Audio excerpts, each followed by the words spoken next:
Good day, everyone. Welcome to another installment of the Business World One-on-One interview series. I'm Maceda Aguila, editor of Business World's Velocity section. And our theme for the Velocity mini-series, if you will, is moving forward in the pandemic's turns and shifts. But first, we'd like to thank Toyota Motor Philippines Corporation and Hyundai Asia Resources Incorporated for sponsoring these several automotive sessions, which we will begin today. Our gratitude too to MG Philippines and Honda Cars Philippines Incorporated for supporting our print issue. Thanks also to our media partner, the Philippine STAR. As we mercifully close the chapter on the horror story that was 2020, let us be clear about one thing. The virus that made it a year to forget is still out there. Even as the vaccines are trickling into the country, the threat remains real.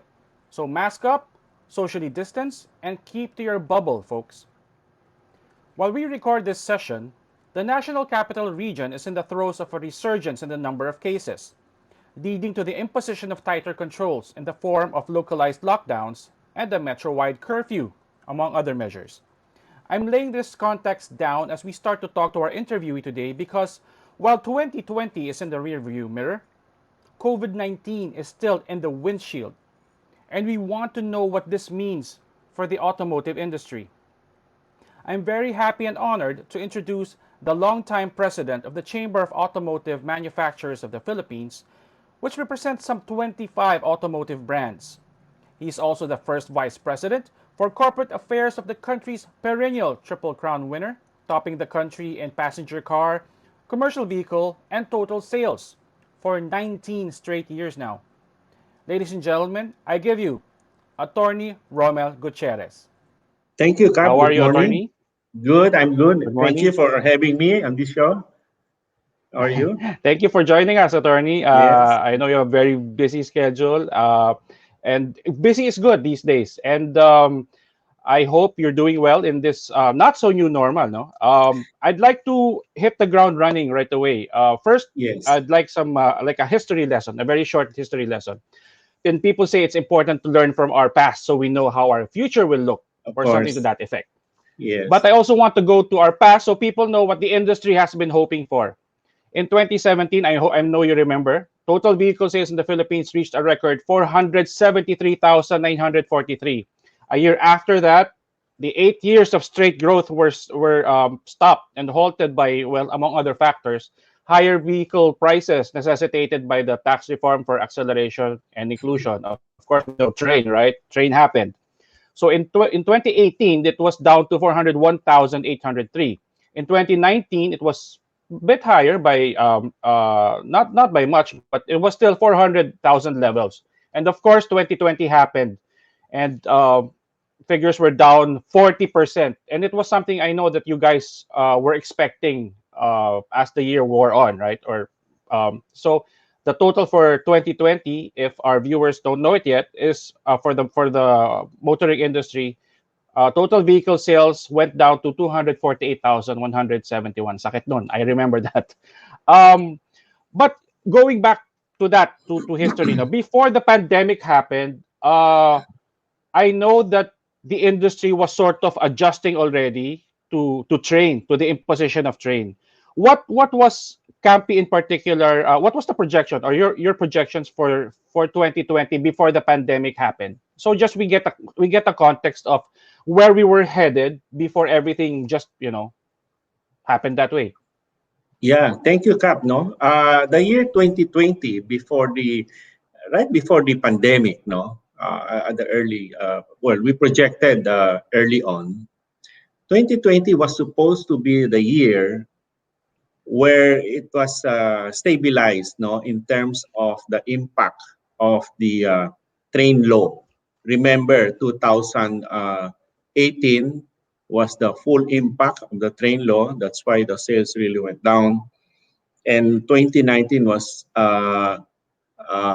recovery period, no, from the impact of the 2018 implementation. So 2019 was supposed to be a balancing the figure, no, for as a result of the 2018. So we were thinking that 2019 at that time we could more or less forget the impact of the train law. That's why the projection then was very positive, no?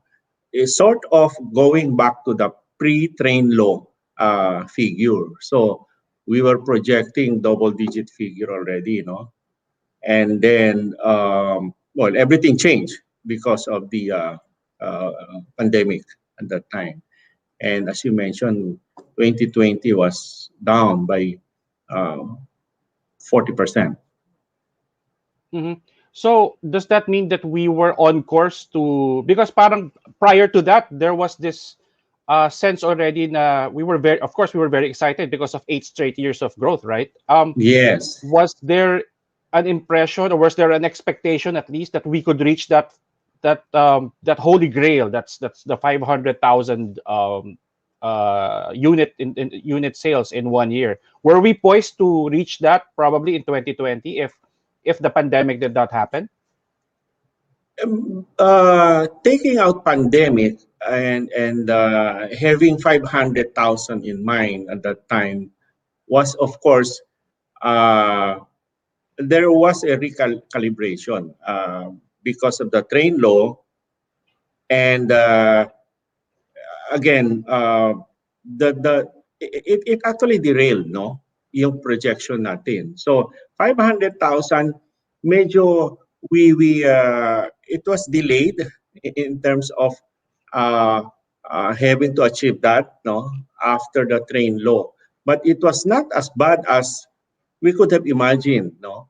Uh, the because of the impact of the pandemic, no. So we were already heading to that direction, 500,000, because as you said, we were already hitting more than 400,000 units, no. And then it was just a temporary setback uh, brought about by the train law. So we were getting back on track to hitting the 500,000 at that time. Okay. Now you mentioned correctly, of course, that the unprecedented effect of the pandemic was really terrible on the industry.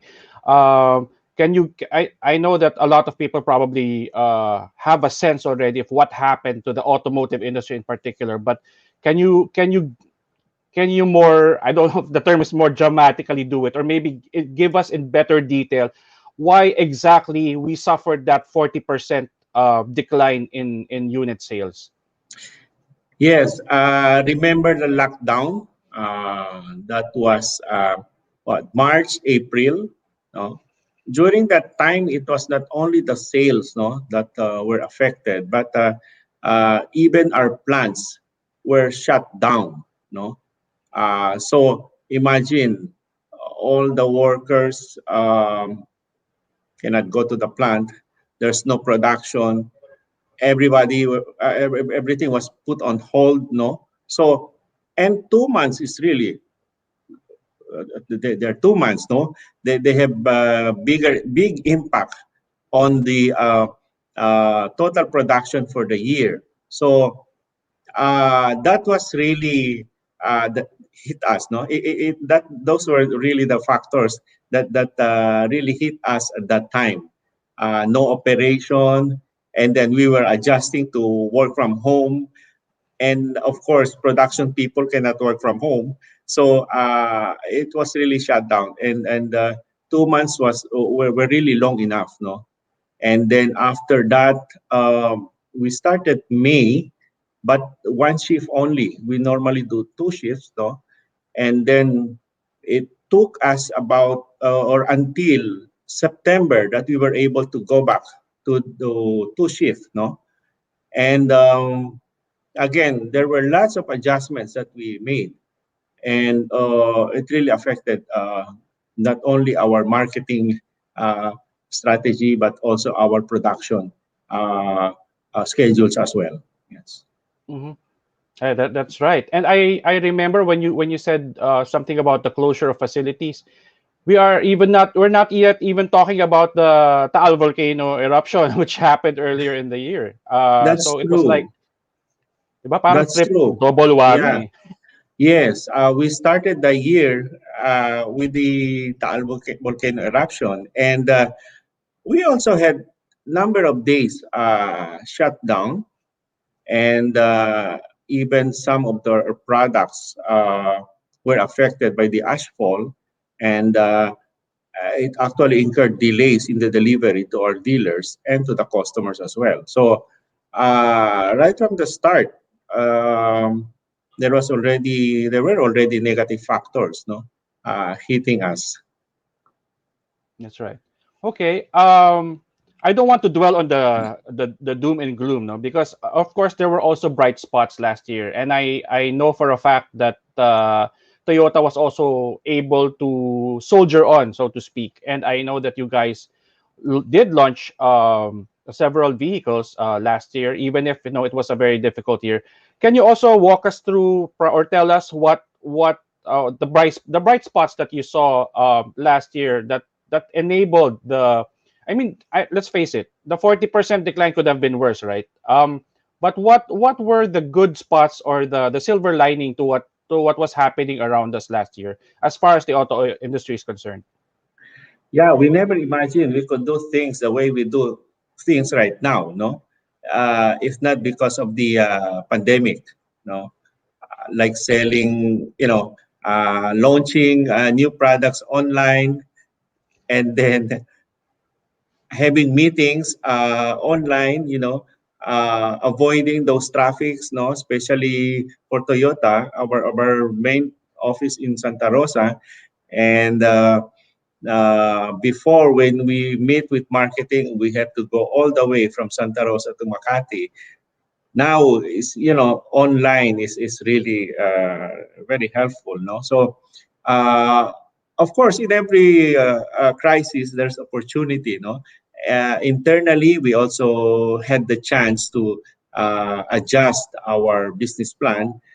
The way we do things, no, we were able to identify those tasks uh, need that need to stop, to those tasks that we think we can continue doing, and even those tasks that we think we should stop doing, no? So that was really an opportunity for us to rethink how we should do things better. And as in Toyota, we always one of the pillars actually is we call it in Japanese term kaizen, no, continuous improvement. So it was at that time that most of us, in fact, all of us, really had the chance to improve ourselves, to improve the way things we do, the things we do, and even rationalize our work process. Hmm. Well said. Now you mentioned, yes, Toyota did evolve last year, and I think you guys also, correct me if I'm wrong, but you guys were already unrolling digital solutions, or parts of your services to the digital. I know that you had a mobile app that you actually rolled out, I think, before the pandemic hit, if I'm not mistaken. And of course, if we're talking digital solutions, you also, or TMP also rolled out the virtual showroom. Uh, and a lot of companies also did the same. Do you think that the digital solutions helped to sort of mitigate the impact of the pandemic last year? Was the digital option able to save us or the business from really really falling off the cliff? Yeah, yeah, definitely. No, we started early, although at that time it was more of exploratory, no, and we found it very useful, and the application was just at the right time during the pandemic that we really were able to test the projects that we were thinking at that time uh, in terms of digitalization. And I must say that those things were not new to us, and it was also an opportunity for us to really test, no, to really implement what we conceptualized at that time in terms of digitalization. Mhm.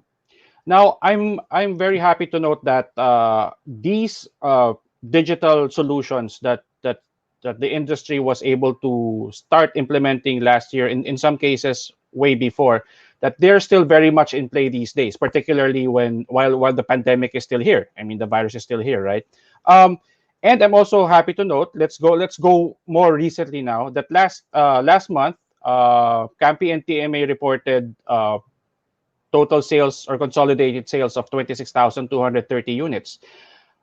How do you see this? Is is 20,000 now the new normal, probably? Or what would make you happy, attorney? Is it 20,000 units, 25,000? Ano yung kumbaga, what's the minimum expectation for CAPI and TMA these days, in the new normal, that will make you say, we had a good month? Before the pandemic, the market was hitting around 30 to 35,000 units a month. No, of course, we do not expect that to go back to that level even this year. No, we will not be able to hit 35,000 a month. No, but February sales was a good one, and that's quite encouraging, no, at 26,000 units, no. But then we are cautiously optimistic about it, no, because it's just the second month of the year, no. But again, 26,000 is really good, no, considering the current situation. So, uh, well, 25 to 30,000 would really be ideal, no, for us to go back to, well, it could even be the new normal, but just the same, we wouldn't be we wouldn't project that as the new normal at 25,000, but really, we're happy with that figure, February sales figure. But again, we don't know what will happen in the coming months. Okay, okay. Now I'd like to drill down on those numbers, because while sales, of course, will not yet approach, as you said, yeah, in the pre-pandemic numbers. It's very interesting if people look at the total right now, no, at least for the last month. 30% growth for the Asian utility vehicles, 23.4% growth for light trucks, heavy trucks a huge 39%, and buses by 19%.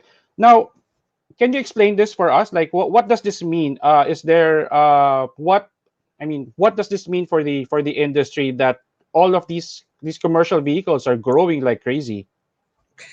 Yeah, commercial vehicles in the past, no, has always uh, garnered about 65% of the total sales, no. Passenger cars would really account for about 30%, no. So commercial vehicles, of course, which including the AUV and those vans, no, uh, traditionally has always been more than the passenger cars. But again, as you noted, AUVs and vans and commercial vehicles in general appears to be growing more in terms of percentage, more than passenger cars. No, so it only shows you that market is quite uh, market is still there, and commercial vehicle will continue uh, to increase, will continue to have a bigger chunk of the total vehicle sales in the Philippines, and we don't see that um, getting smaller than in terms of growth than passenger cars. I think it's the usage and the requirements of the market that's really pushing commercial vehicles uh, forward. No, and as you know, we have the projects of the government, and even the vehicles that because of social distancing and the protocol requirements and basically the market is really looking for commercial vehicles at this time. Okay, so this is actually a good opportunity to for the commercial vehicle segment to grow. As you said, probably one of it is a component of it is build, right? You said about the government, and then Yes, another would be limitations on public transportation, perhaps, and then another one yes, would be businesses trying to restart. And I think if you agree, I'm sure that logistics at this point is a very it's a lucrative business, right, sir? that's true.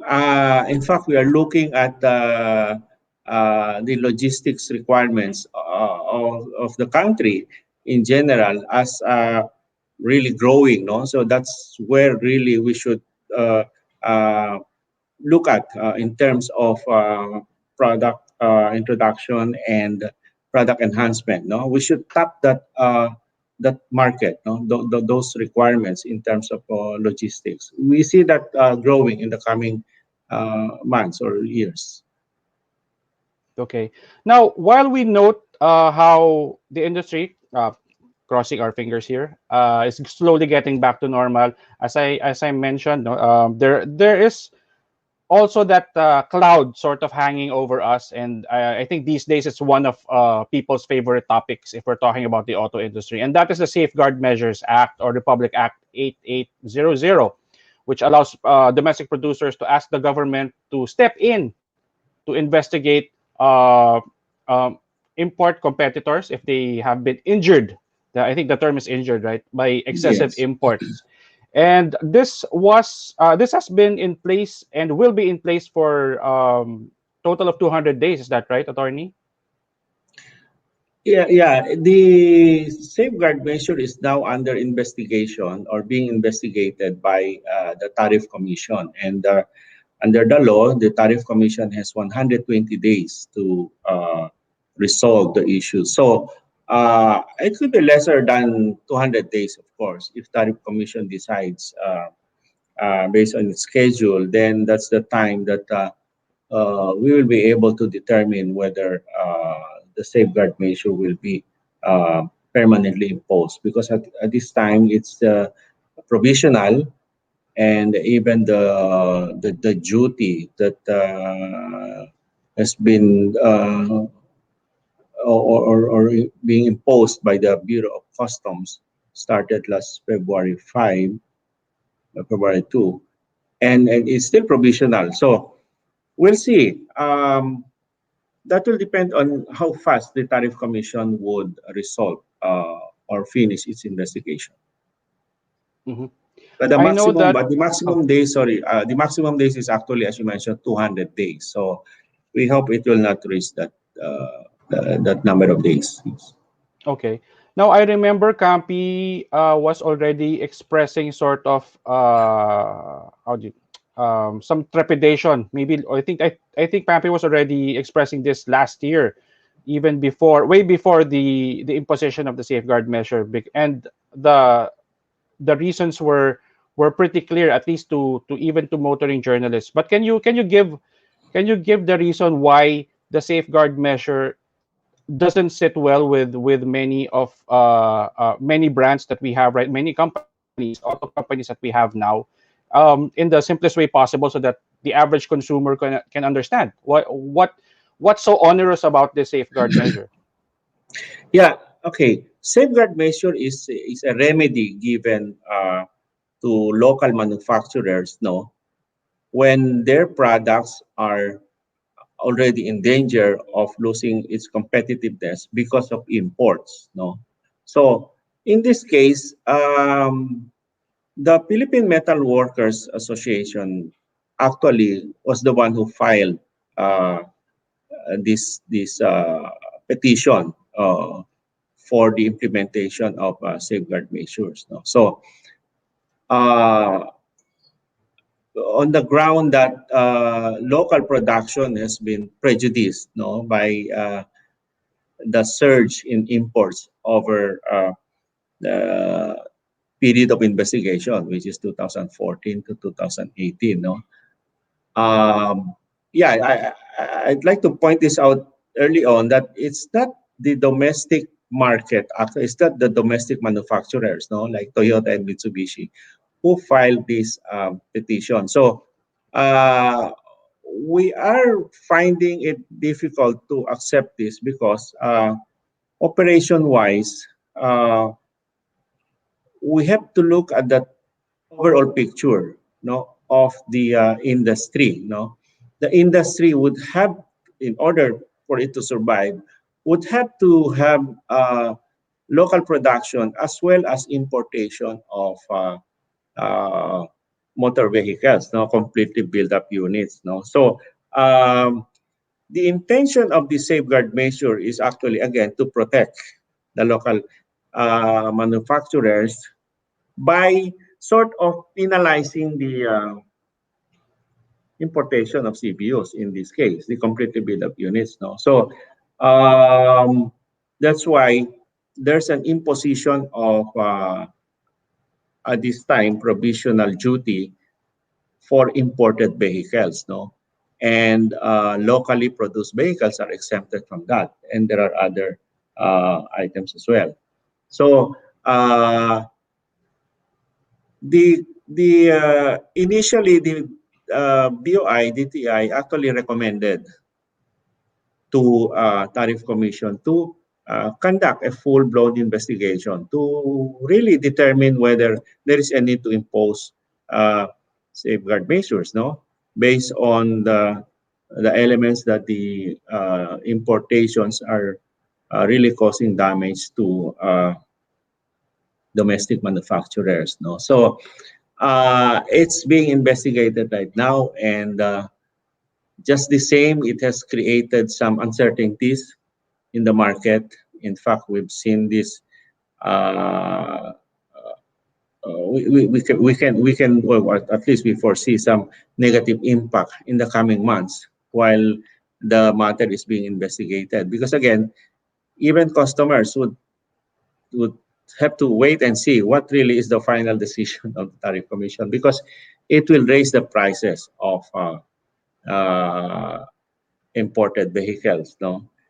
And from manufacturers' point of view, it's actually a disruption. It's actually something that will not really benefit the the the whole industry, because again, we need both local manufacturing and uh, importation of CBUs in order to be competitive, in order to be sustainable, uh, and continue with our operation. Mhm.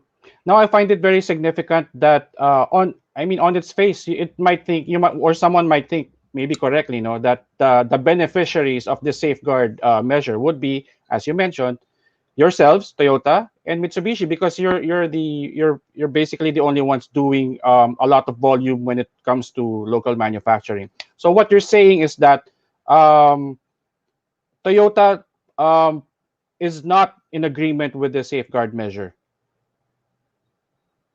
Yes, we have. Uh, we are not, we are for local manufacturing. But what we are saying here is we have to have a balance, no, of uh, uh, local production and importation of vehicles, no. That's why it's quite it's quite uh, relevant that we have to look at it from the totality, no, from the total volume in the market. Because in order to sustain local manufacturing, we need importation of CVUs, as you know, and this has, you know, uh, this has helped us, no, sustain our local production because of because of the importation of CBUs. No, so we have to strike a balance. We have to have a combination of locally produced vehicles and imported CBUs. Now, if we start hitting the completely built up units, the imported ones, then even our local production will be greatly affected. That's why that is our concern about this implementation of safeguard measures. Mhm. And I think it should be noted that for the average consumer, the effect of the safeguard measure is that you'll basically have more expensive vehicles, right? And as we've seen fairly recently, certain brands have been jacking up their prices already because of this. So yeah, for the average consumer, that's the effect. The safeguard measure will necessitate a price increase in some models. And actually, in Toyota, some of your models actually went down. So that's very nice to know. Um, do you think? Here's a question. Do you think that if unchecked or if it goes on, that the safeguard measure would actually be sort of like a train? Will have a train effect all over again for the industry? Yeah, well, at this time, it could even be worse than the train, because again, of the uncertainties. We don't know what will happen in at least in the next 6 months. Okay, whether this will be final or not. Although in the meantime, there is already an additional imposition of the customs duties in terms of for commercial vehicles and passenger cars. No, so again, even its implementation is quite uncertain. No, like the duty is supposed to be provisional, then we don't know if that will become final. That is really what is hurting us, no, the uncertainty, and of course the imposition itself, no. Uh it's it's really going to be burdensome on the part of not only importers but even a combination of importers and manufacturer, no, like Toyota, no.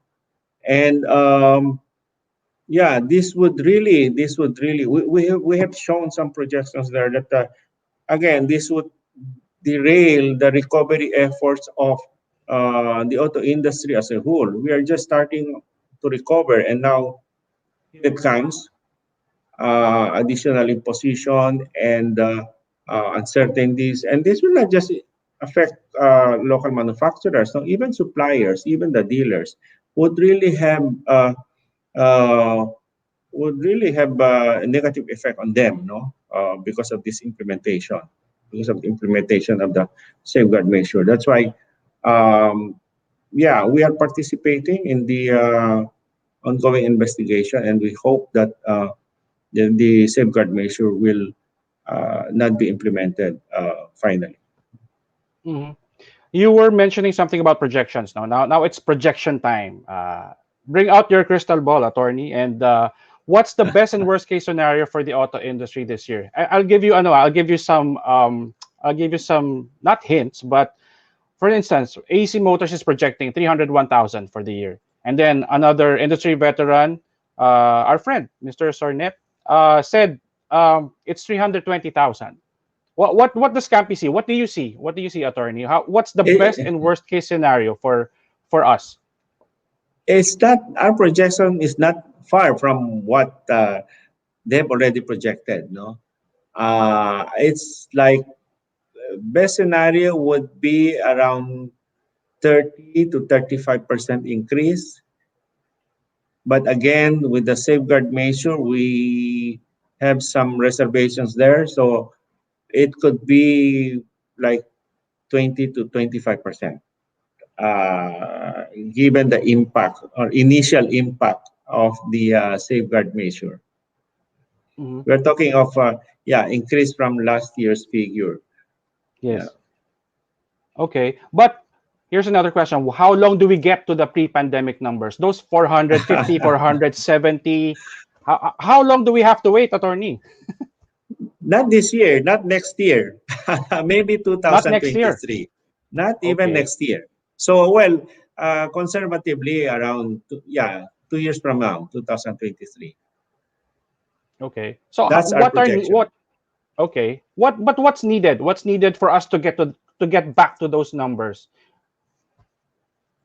Well, create some certainties in the market. Of course, pandemic is still there, so it's really still hurting us. No, we are not really back to the normal in terms of, you know, market size, and we may, of course, we will. we going back to a new. We will be going to a new normal, no? Uh, yeah, those are the things that really hinder us at this time. And again, I cannot avoid not mentioning the safeguard measures. It's another major factor that we're looking at as some um, spoiler, no, in us going back to the pre-pandemic stage. So it will take some time, and we hope that there'll be no more, uh, uh, I should say, inconsistent government policies that would derail the recovery efforts of the auto industry. And we hope that again the vaccine should be here, and yeah, so that we could have certainty, some kind of level of comfort and certainties in the coming months and in the coming years. All right. Very well said. Once again, thank you very much, Attorney Gutierrez, President of the Chamber of Automotive Manufacturers of the Philippines and First Vice President of Toyota Motor Philippines Corporation. Much gratitude also goes to Toyota Motor Philippines Corporation and Hyundai Asia Resources Incorporated for sponsoring the Velocity sessions of Business World's one-on-one interview series. This one is themed Moving Forward in the Pandemic's Turns and Shifts. Our gratitude too to MG Philippines and Honda Cars Philippines Incorporated for supporting our print issue. And thank you to our media partner, the Philippine STAR. Of course, thank you to all of you out there for spending your time with us. On behalf of Business World Velocity, this has been Cap Maceda Aguila. We'll see you guys soon.